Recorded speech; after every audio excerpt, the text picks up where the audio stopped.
Hello everyone, let's understand अभी market में क्या चल रहा है। और आज बहुत ही अजीब चीजें देखने को मिली है। और बहुत सारे लोगों के क्वेश्चन है कि मार्केट रिकवर हुआ, उसमें फायदा है कि नुकसान है। ठीक है। तो आपको ऑप्शन के डेटा समझने हैं ना, तो हमारे जो स्टूडेंट है दो तीन, उनके क्वेश्चन बहुत अच्छे आए तो मुझे अच्छा लगा। चल उस पर टॉपिक पे वीडियो बना देते हैं। तो अभी देखो, अब यहाँ पे निफ्टी है। आपको कैसे पता चलेगा कि निफ्टी रिकवर हो रही है, बढ़ रही है कि घट रही है? बहुत ही इंटरेस्टिंग पॉइंट, आप ध्यान से सुनना यहाँ पे। अगर निफ्टी नीचे से, देखो 20,900 है और अभी कितना चल रहा है, 20,032, 21,032 चल रहा है। मतलब 132 पॉइंट रिकवर हो गया। मान के चलो, अभी ऑप्शन के डेटा के हिसाब से आपको कैसा पता चलेगा कि लोगों को मंदी में इंटरेस्ट है कि तेजी में इंटरेस्ट। अभी एक अच्छा सा एग्जांपल है। मान लो आपने कॉल बाय किया है, मान लो, और आपने इन द मनी का कॉल बाय किया है या तो एट द मनी का किया है। तो अगर ये वाले कॉल पे जाते हो आप और यहाँ पे आप देखते हो तो इसने कितने पॉइंट की रिकवरी दी है, निफ्टी 100 पॉइंट रिकवर हुआ, तो तब आपको समझ में आएगा कि मुझे सही में इसको बाय करना चाहिए कि नहीं करना। तो ये यहां से कितना पॉइंट रिकवर हुआ है, 50 पॉइंट्स। मतलब इट इज ओके। मतलब 100 पॉइंट में 50 पॉइंट बढ़ा है, मतलब बहुत सही डायरेक्शन में जा रहा है। मतलब लोगों को बाइंग में इंटरेस्ट है, सेलिंग में इंटरेस्ट नहीं है। अभी इसका उल्टा करेंगे तब हमको समझ में आएगा कि लोगों को सेलिंग में इंटरेस्ट है कि नहीं। ठीक है, आई होप आपको ये समझ में आ गया होगा। नीचे से कितना रिकवर हुआ, ऑलमोस्ट 50 पॉइंट रिकवर हो गया। इसने हाई कितना मारा है अभी, 113 पॉइंट का। मतलब जैसे निफ्टी चल रही है वैसा ये चल रहा है, डेल्टा के हिसाब से, डेल्टा और वेगा के हिसाब से। अभी इसका उल्टा देखते हैं।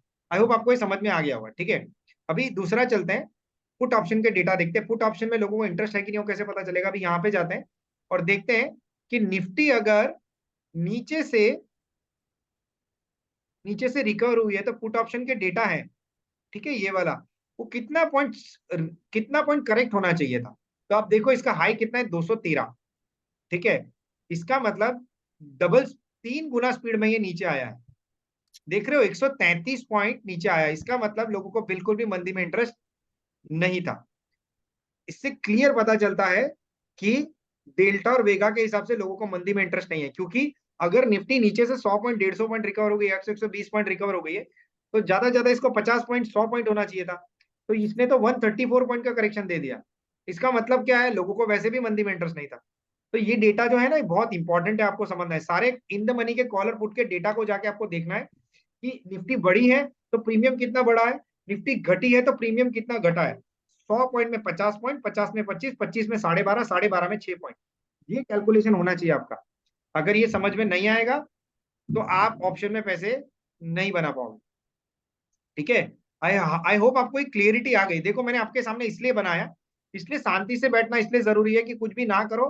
कभी कभी ऑब्जर्व करना बहुत ज्यादा जरूरी है। तो 210 से ये 96 आ गया। मतलब 100 पॉइंट में, ऑलमोस्ट 100 पॉइंट, मतलब डबल स्पीड में। इसको 50 पॉइंट घटना चाहिए था, उसकी जगह 100 पॉइंट घट गया है। मतलब 50 का 100, मतलब डबल स्पीड में घटा है। इसकी जगह कॉल का क्या हाल है वो देखो।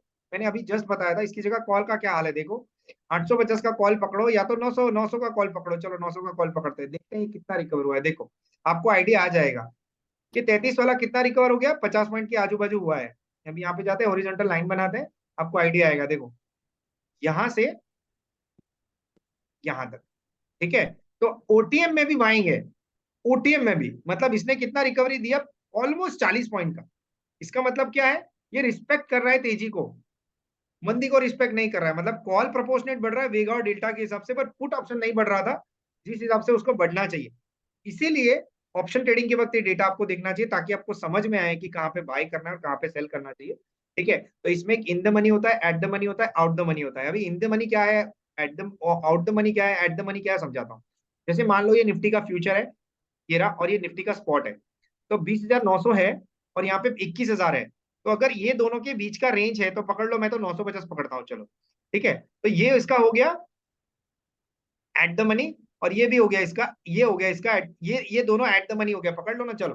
ठीक है, या तो आप 850 पकड़ लो या तो आप 900 पकड़ लो, कोई प्रॉब्लम नहीं। चलो 900 को एट द मनी पकड़ लेते हैं। तो एट द मनी के कॉल और पुट के प्रीमियम में कितना बढ़ा है और कितना घटा है, वो डेटा देख लेना चाहिए आपको। तो इसका मैंने अभी आपको डेटा दिखाया, ये रहा कि नीचे से कितना रिकवर हो गया, आप देख लो। नीचे से ये ऑलमोस्ट 37 से ऑलमोस्ट 50 रुपए रिकवर, मतलब तेजी में रस है लोगों को। अभी इसका उल्टा कर लो, यहाँ पे देखो,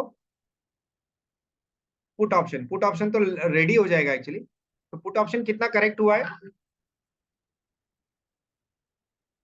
170 वाला। आप देखो इतनी स्पीड में करेक्ट हुआ है, ये देखो। ठीक है, तो अगर ये इतना ज्यादा करेक्ट हो गया, इसका मतलब क्या है? मतलब बिल्कुल मंदी में रस नहीं है। ठीक है, ये डेटा है जो आपको समझने, और इसके हिसाब से आपके पैसे बनेंगे, नहीं तो कुछ भी करोगे तो पैसे नहीं बनेंगे। ये in the money, at the money, out of the money के मैट्रिक्स आपको समझने हैं। उसमें प्रीमियम के डेटा काउंट करने हैं, मंदी को कितना सपोर्ट कर रहे हैं बायर्स और सेलर्स, और तेजी को कितना सपोर्ट कर रहे हैं। तो ये ऑप्शन मैट्रिक्स हो गया कैलकुलेशन के लिए, जिससे आपको आइडिया आएगा। सेम चीज स्टॉक में होती है। अभी आइसर मोटर का एग्जांपल ले लेते हैं, चलो अभी देखते हैं। आइसर मोटर के कॉल में 87 रुपीज बढ़ा है, इसका प्रीमियम कितना बड़ा होना चाहिए? इसका 50% कर दो। देखो 48% है, परफेक्ट।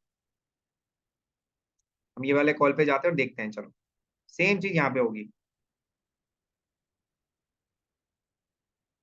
73, 107, बस परफेक्ट परफेक्ट। यही चीज तो हमको समझ नहीं है। तो ये डेल्टा और वेगा सपोर्ट कर रहा है बॉस, देखो। ठीक है, 80 पॉइंट में, 87 पॉइंट में इसने कितना रिकवरी दिया है? 47% का। Then it is good. तो डेल्टा अच्छा खासा बाइंग में है। ये तो हो गया इन द मनी का। ठीक है, अभी एट द मनी का। अभी इन द मनी में जाके देखते हैं। तो अगर हम ये 4000 वाला देखेंगे,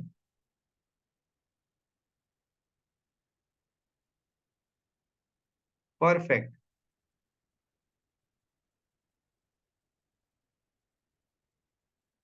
36, मतलब 46, 44% के आजू बाजू, 43% के आजू बाजू इसने रिट्रेस किया। अच्छा, डेल्टा के हिसाब से वेगा मैच हो रहा है। तो यही चीजें आपको देखनी है बाइंग सेलिंग के लिए। कुछ भी उड़म बुड़म करोगे तो आपको पैसे नहीं मिलेंगे। ठीक है, एलएनटी में भी सेम चीज है, एक्सिस में भी सेम चीज है। एक्सिस 16 रुपए गिरा है, तो इसका पुट ऑप्शन कितना बढ़ना चाहिए वो भी देख लेते हैं। 16 का आधा कर दें,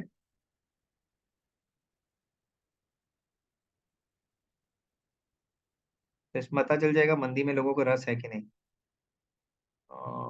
ओके, 16 रुपए में 8 रुपए के आजू बाजू इसमें बढ़ोतरी होनी चाहिए। नहीं, मतलब ये मंदी को भी रिस्पेक्ट नहीं कर रहा है एक्सिस बैंक। 21 पॉइंट, मतलब इसमें मिनिमम कितना बढ़ना चाहिए था? 16 में 8 रुपए, इसमें कितना बढ़ा है? 6 रुपए। इसका मतलब है अगर एक्सिस नीचे आता है तो आपको बाय करना चाहिए, और आपको थोड़ा होल्ड करना चाहिए। ठीक है, आई आई होप आपको सब समझ में आ गया होगा, है ना? बाकी का कल कवर करेंगे। Thank you very much.